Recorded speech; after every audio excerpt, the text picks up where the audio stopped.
Здравейте, приятели! Благодарим ви, че и тази вечер сте с нашият Instagram Live фестивал на авторите. Днес имаме удоволствието да ви представим един млад и интригуващ писател от Словакия – Якуб Ференчик.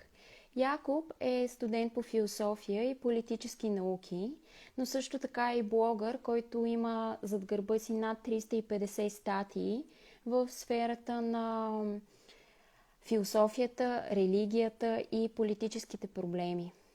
През септември 2020 година той публикува и своята първа книга, която се казва Up in the Air, и в нея Якуб споделя своите виждания за това как хора, които изповядват разнообразни идеологии и религии, всъщност могат да сложат различията си на страна и да се изправят срещу най-нашумялите проблеми на 21 век. А сега нека включим и самия Якуб, заедно с Дани.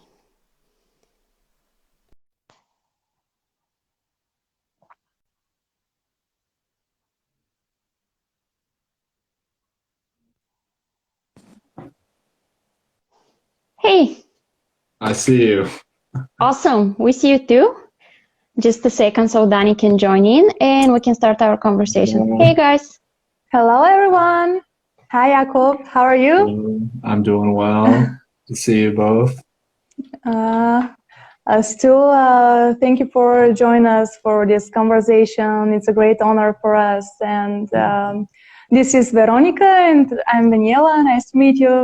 Nice to meet you. We did a short introduction, but would you mind telling us a bit about yourself? Who is Jakub Ferencik? Yeah. So I am recently self-published here with Up in the Air. A blogger is kind of what I go by. I like to blog widely. I'm a political science student, major, and philosophy minor. So I have primarily a philosophy background. That's kind of my interest, moral philosophy, and kind of Judeo-Christian values specifically. And as someone who was raised in Slovakia, moving to Canada to and from type of thing, I lived in England. I also kind of consider myself an original, globalized child. You know, we're living in this globalized world, and now it's kind of starting to be very common for kids to be brought up in these kind of multicultural means, as in being raised in one society and moving to the next. Although Slovakia and the West is pretty much the West, the global North, so it's not very much different. But Slovakia is, as Bulgaria, post-Soviet, so there's a lot of differences, even just like cultural values. So that's a background I have, and I speak fluent Slovakian, and so yeah. But now I'm just finishing up my degree, looking to do postgraduate studies, and yeah, trying to write more and have some stuff working that way. You know. Quite an interesting background. You can say you're a citizen of the world. But what inspired you to become a writer? We know about your blogging background. We've read some of your articles on religion, philosophy, politics. But what made you actually decide to write a book? Yeah, so originally, it's a really good question, because I think that a lot of people have kind of backgrounds in these types of things. People who are interested in philosophical questions, usually they read something very interesting when they were younger. So for me, I was a big fan of C.S. Lewis when I was growing up, and something about his writing resonated with me. So he's known for the Chronicles of Narnia, but in the Christian world, he's written stuff like Mere Christianity, which is kind of a staple for apologetics in the Christian world. So writers like that really, I like the way that his romanticism and rationalism combined. He was kind of a romantic rationalist, so that inspired me. That's one of the reasons why I moved to Oxford.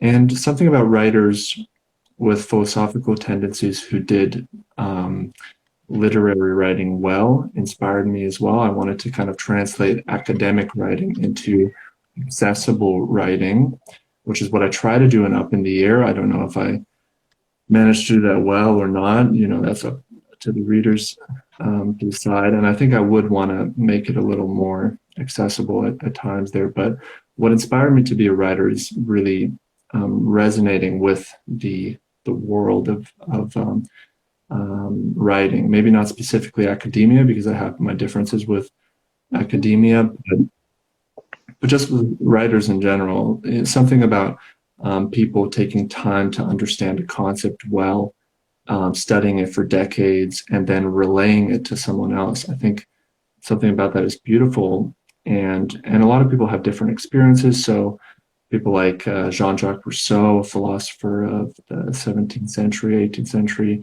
around there.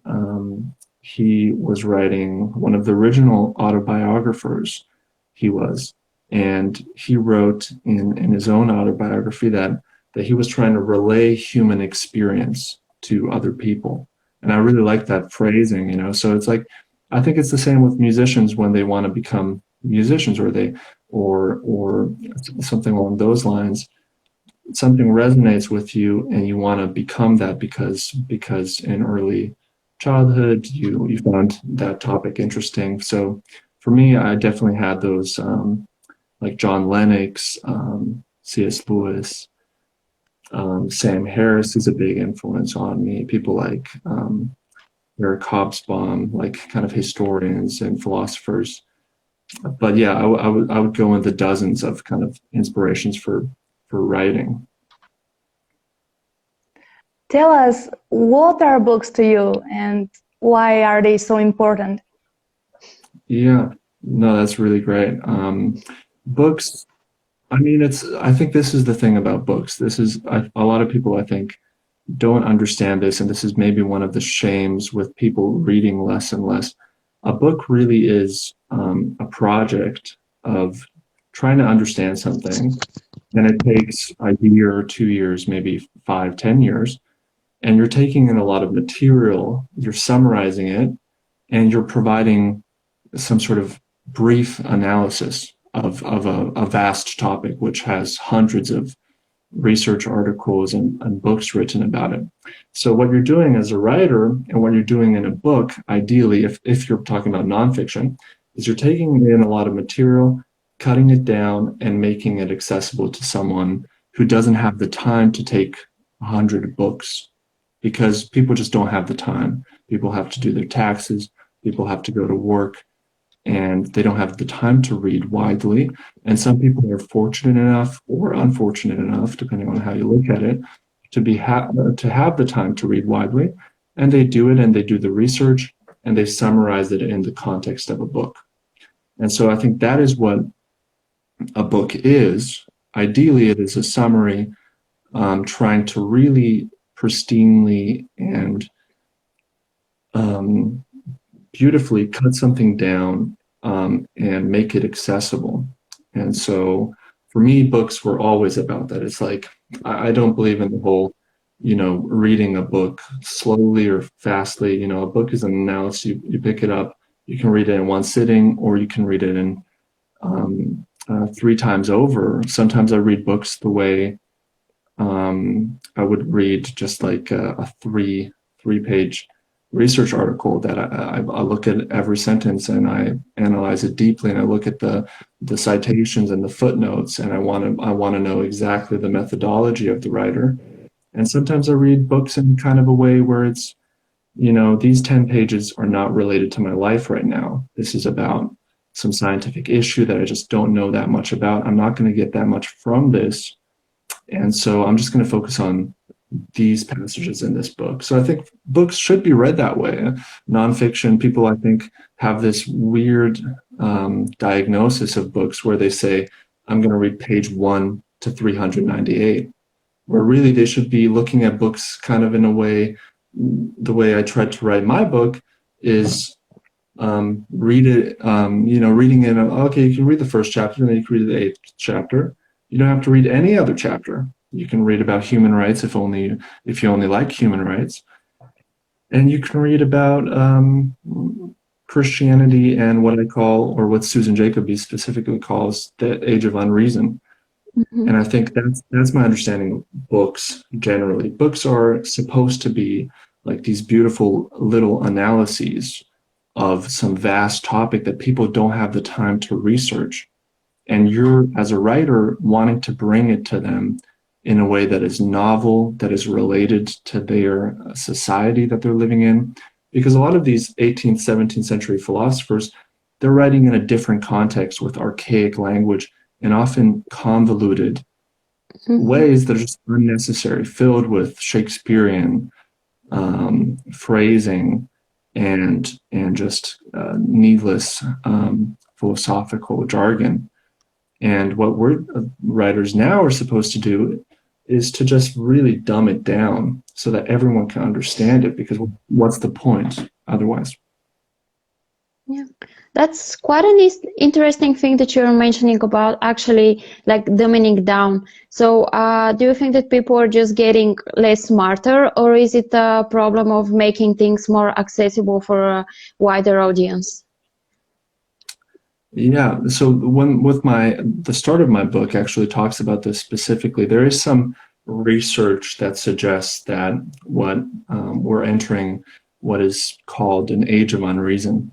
But a lot of research is suggesting that this just kind of happens in kind of a circular way, that people in the 15th century were saying, okay, so we have the printing press, and people are now dumber because people are reading more books and they won't have memory to store information, and so they're going to become more dumb. But really what we're finding is no, that was not possible at all. That is actually, that doesn't make sense, that type of comment. Now we find, people reading is very good for their intelligence, and they just are more knowledgeable. If not, I don't think there's a correlation between IQ and reading, maybe curiosity and IQ, but I don't think, so on that issue, I'm torn between the data. I don't know if the data is concrete on whether we are in fact in an age of unreason,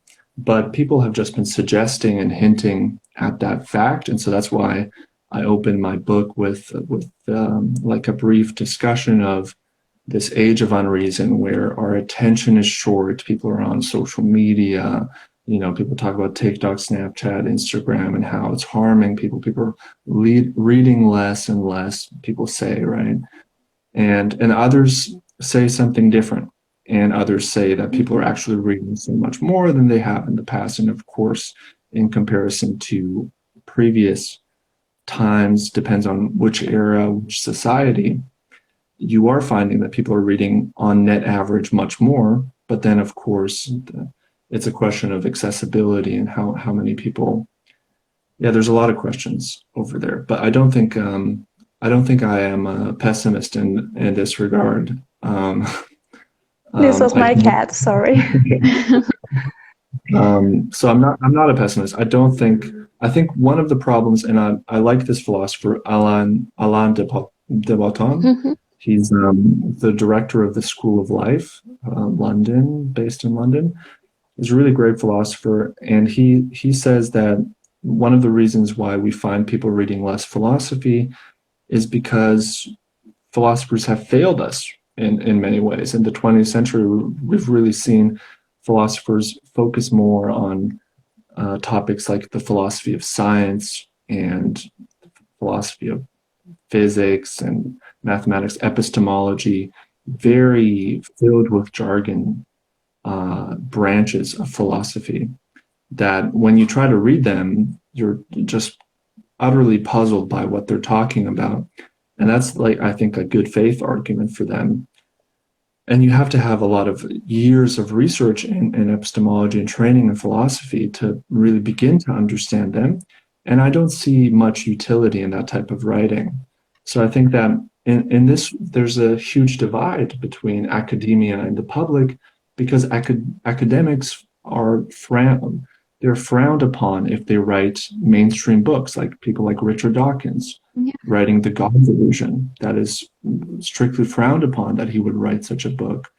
Or even C.S. Lewis. Academics in his time were criticizing him for writing books for the public, that he wasn't focusing on his field, which was English literature, but really he had a background in philosophy, so he could have been writing topics about Christian apologetics. And so luckily it's not like that now as much as it was then, that we are finding a lot of incredible academics like Steven Pinker, people like Richard Dawkins, Daniel Dennett, Nick Bostrom, Toby Ord, big names in their fields, writing books for the public and for the mainstream. So I'm happy about that. Yeah, me too. Dawkins, you mentioned him a few times. He's one of my all-time favorite people. So I'm quite happy that actually scientists and like researcher they try to explain things to the public. So this is great.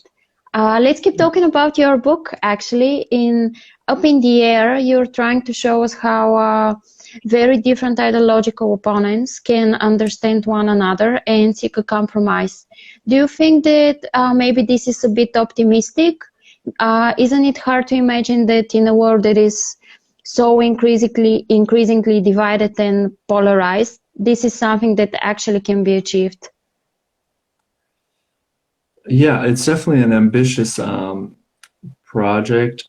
I think that theoretically, similar ambitions can combine ideological opponents. So something like anthropogenic climate change, there's not real, like when the science is settled, which it has been, when the political debate has been settled, there's just going to be a real problem of immigration. There's going to be a real problem of policy debate, what is good for the economy, what isn't good. And people are just going to have to talk about those issues, irrelevant of whether they're center left, center right, irrelevant of whether they have religious belief or not. They're going to have to overcome those quote unquote biases, and they're going to have to just establish some policy. And so that's why I think that from strictly a utilitarian point of view, consequences are the only thing that matter in these types of debates, and there's just going to be overwhelming negatives of not acting swiftly. People like Toby Ord talk about this a lot. He talks about a lot of the global problems of the 21st century. Philosophers like Peter Singer talk about this. There's things like factory farming that are just incredible problems, deforestation in the Amazon, human rights violations across the world that are going to be growing. So, and these things, I think, they're not as gray areas as maybe the media presents them, as in with their ambivalence to the topics. They're really black and white, and so what the media has no other way to present it. They just have to really focus on those issues, which sometimes they aren't. For example, the deforestation of the Amazon. It's just not really reported on.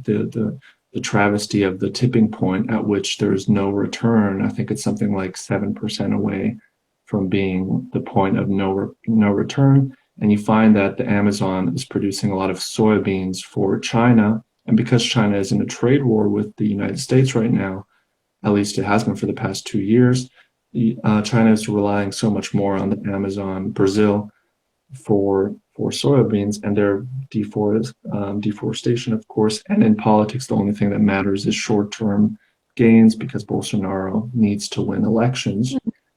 So this is this is one of those problems that we have the same goals, ambitions as in prosperity, but people just have different angles at looking at how to achieve that. And so I don't think it's an easy question, but I am just naturally, I think, an optimist, and I think that it's better to have some sort of effective way of communicating solutions.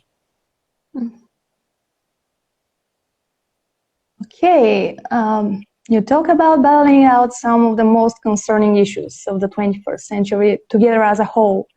As you said, the human rights violations, the climate change, the moral ambivalence. Do you think that having such a common goal would be enough to unite us? Yeah, so with these types of topics like moral ambivalence, I wouldn't think that it's enough. There are some topics that are just that there's too much disagreement in them. So, for example, with moral ambivalence. So Christianity, at least Christian fundamentalism, within the book I talk about, if we're to talk about something concrete, Christian fundamentalists firmly believe that same-sex marriage should be illegal. They believe things like trans individuals shouldn't be allowed to marry, and all these things. And they believe a number of these types of what we as secular people, as in separation of church and state, would find, okay, I don't know if this should fall under the category of state enforcement of moral legislature. I think that there should be freedom in society overall. John Stuart Mill's harm principle, which believes that you are allowed to do an act up until the point it is not harming someone. Of course, there's a debate on what is the harm, and some people, at least Christian fundamentalists, will say that harm constitutes an action that has to do with, for example, same-sex marriage, having kids, adopting kids, and these kids are being raised in environments that are quote-unquote harmful, and then there's a debate on what really harm is. So I think that with topics like moral ambivalence, there's going to be huge divisions. And a lot of Christian fundamentalists find that there is no such thing as a place for pluralism in society because of things like this. You can't have a prosperous polity by having Islam, Judaism, Christianity, secularism next to each other, bundled in a society, because it just doesn't work. That's a pretty standard kind of anti-pluralist view of a lot of fundamentalists. And you find it in the South in America, but you find it a lot increasingly in Europe, as you guys know, with anti-immigration speech all over the place. In Hungary with Boris Johnson's election, and in England, and notoriously in Poland. I know Slovakia, my home country, has a lot of that. So I don't think that with things like moral ambivalence, human rights, these types of questions, which aren't really concrete, they don't really have data-driven analysis like anthropogenic climate change or something like factory farming. Because factory farming, in the end, the science is pretty much consensus that animals feel some sort of pain. And then it's up to us to decide, okay, so how much more worth is a sentient creature and a sentient creature, a human being, and a chicken, for example? And is there a difference between a chicken and a cow? What's the difference between a cow and a dog and a cat? And then finding all these differences, they're data-driven questions in the end, although we're putting kind of value on the experience of these animals. But with questions like same-sex marriage, there's not much data, because same-sex marriage has been legalized recently in most Western countries, in many Western countries, not most. But a lot of countries just don't have that, and I don't think data is available from previous societies. So I think that maybe my answer to that would be moral questions are not resolved, and that is precisely the point, we need secularism, as in church and state separation. Not atheism, secularism, but we need church and state separation. We need to have people allowed to believe what they want to believe, firm fundamentalists and firm pluralists who believe in pluralism. So. Thank you. Thanks for this answer. It's quite interesting, because we see it here in Bulgaria too. We had elections a few weeks ago. There were politicians running their campaigns and all of those, bring back the traditional moral, and you're like, well, the world is changing. But in your book, you also take us through a journey of how people's belief has changed through the ages, from the Greek influence, the Renaissance, to the Enlightenment. How is it different now in the age of technology? Are we even more disengaged from everything spiritual? Or on the contrary, we're looking for a deeper connection? Oops, my bad. No worries. One second. I'm just gonna do this. Yeah, that's a really good question. So this is one of the misconceptions, I think, about people assume that what has existed for 50, 70 years will always exist or has always existed. So they assume this kind of metaphysical, overarching, existing place of human values. So we find this specifically with Christian fundamentalism. A lot of people will say that morality is objective. And a lot of people provide this really binary debate of morality. They say, okay, either subjective or objective. Those are the two options you have. And you look at that and you're saying, I don't even know where to begin with how that's problematic. The objective, subjective, that just seems like not an option. There's no option there between those two, that binary. So when you look at history and when you analyze history and morality, the development of values, you find Ken and Malik did a wonderful analysis of this from the Quest for a Moral Compass, a book he wrote. But others have done this as well. Anthony Gottlieb has written The History of Philosophy, where he talks about this along with a 100-page amazing analysis. And you look through history and you look at how people believed in things and what were their solutions to moral questions. And you find people in ancient Greece, Socrates, Plato, Aristotle, talking about moral questions, finding solutions, and having really remarkable answers to a lot of our dilemmas. Plato talks about Glaucon on justice, having an invisible ring and being allowed to do anything. And does he have a reason to be moral, even though no one will see him, whether he lies or whether he cheats, steals, whatever he does? So those are like questions that you ask now. Okay, so I'm on the internet and I can watch anything I want. Why wouldn't I watch something that is damaging morally, something that is bad? I don't know what example there is, but I don't know, in sexual misconduct online, some sort of bad kind of video that you just wouldn't want to watch because it's disgusting, abhorrent. And you ask that same moral question and you find that 2,500 years ago people were already discussing these topics, but with different emphases and a different connotation. So with the development of reason, the development of moral values, there's no, it's not metaphysical. It didn't exist at all times. There's no such thing as, I don't think, as an objective basis for doing things, where we have a combination of genetics, combination of legal forces, and a combination of education that have to do with our behavior. I can't steal, even though I may be prone to steal, because there's a legal enforcement on my behavior. And then there's social ostracization. I will suffer socially because of my theft. Or if I cheat on my wife, if I'm married, my friends will look at me a certain way. And so there's an enforcement mechanism of you don't want to cheat. It's on net average, not very good for you if you cheat. And if someone finds out, there's another question, of course. But we have all these things. And one philosopher, Patricia S. Churchland, wrote about conscience and where conscience comes from. She talks about this as well, the kind of morality and whether there is an objective basis.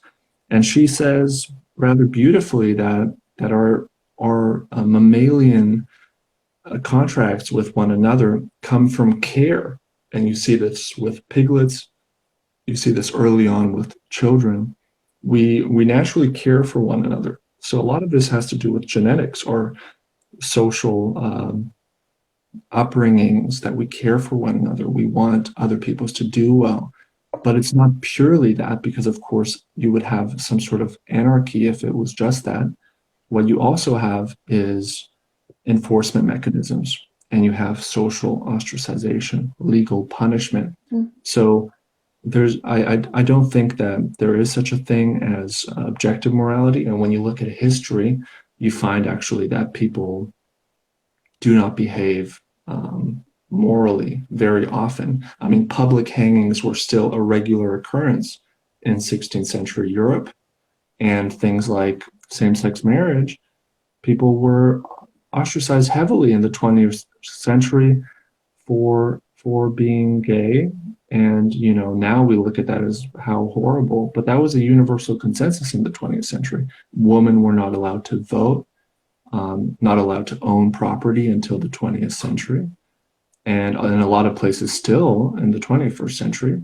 So there's no such thing, I don't think, as universal human values. There's no such thing as objective morality. We really have this progression of trial and error, and we have people just kind of figuring out the relation of power to human, and that's kind of the analysis of the third and fourth chapters of my book. Yeah.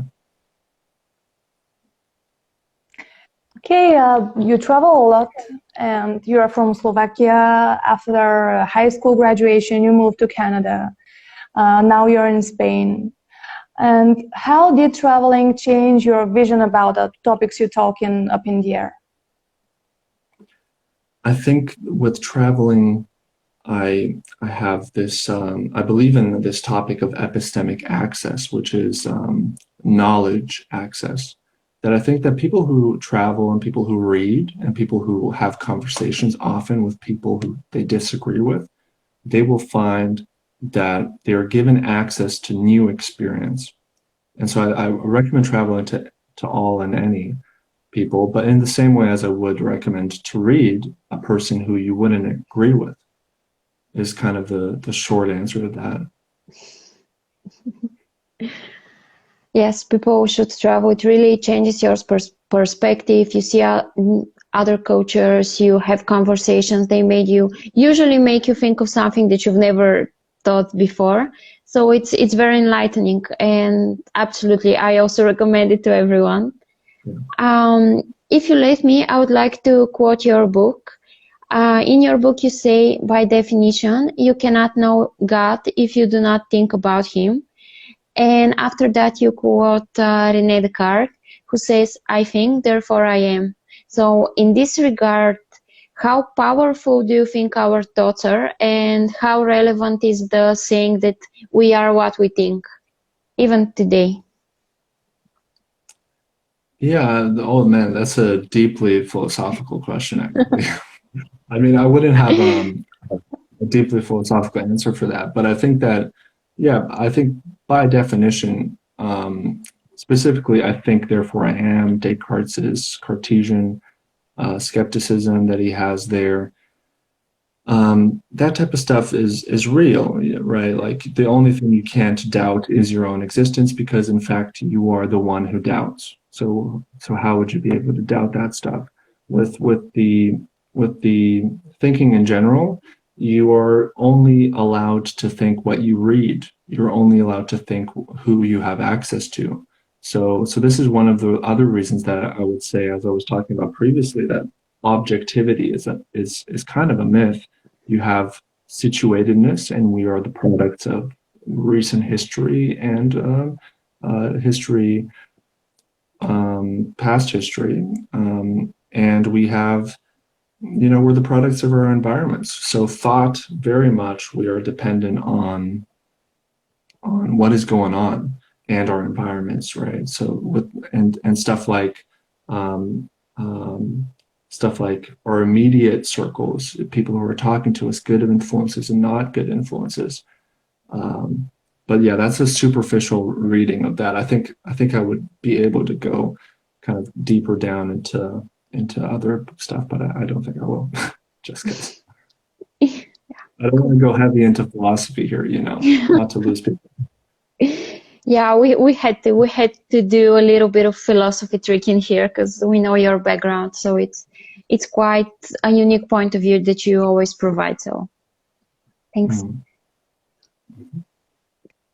Well, okay. Up in the air, you say true knowledge for the Christian cannot be found separate from God. Tell us more about the idea of true knowledge, and how do you interpret it?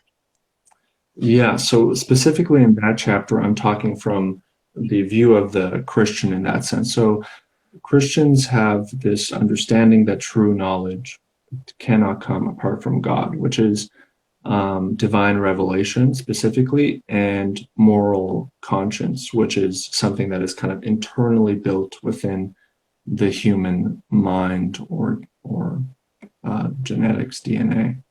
That is kind of the Christian understanding. So I personally don't believe that type of reasoning. I think there's evidence against it.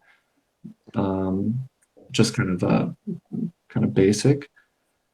So yeah, in that sense, but the Christian understanding, Christian fundamentalist specifically, is that we wouldn't be moral if there wasn't this kind of divine input into humans, Adam and Eve, and later on that divine revelation really gave the Ten Commandments and the Beatitudes, Jesus teaching on the Mount, Sermon on the Mountain, things like this.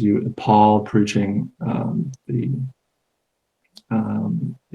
gospel to pagans, the Roman world.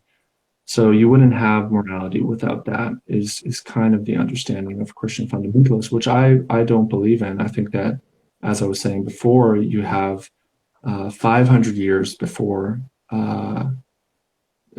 Jesus' time, people reasoning like Socrates and Aristotle and Plato without any divine intervention. But we have another question. Is there something that you're working on right now? So can we expect maybe a second volume to the book or something new? Can you give us a hint? Yeah, absolutely. I am actually working on a second rendition of this book, and I actually have ideas for another book, and I have 20,000 words written about it already. But I would love to get this book traditionally published, and that's why I want to get it up to 100,000 words. So hopefully in 2021, we'll see. Nice. Awesome. We wish you luck and we hope this happens. And for everyone who is listening, Jakub's book Up in the Air is available on Amazon, so you can get it from everywhere. And yeah, thanks again for this great discussion. It was quite an engaging talk. So thank you for joining us. Thank you for having me. Thank you. Thank you. It was very nice. I think all of our listeners will be very satisfied. It was very deep conversation, I think. I really appreciate that. Awesome. So stay safe and hopefully Pleasure meeting both of you. Thank you. You too. Thank you. Bye guys. Bye.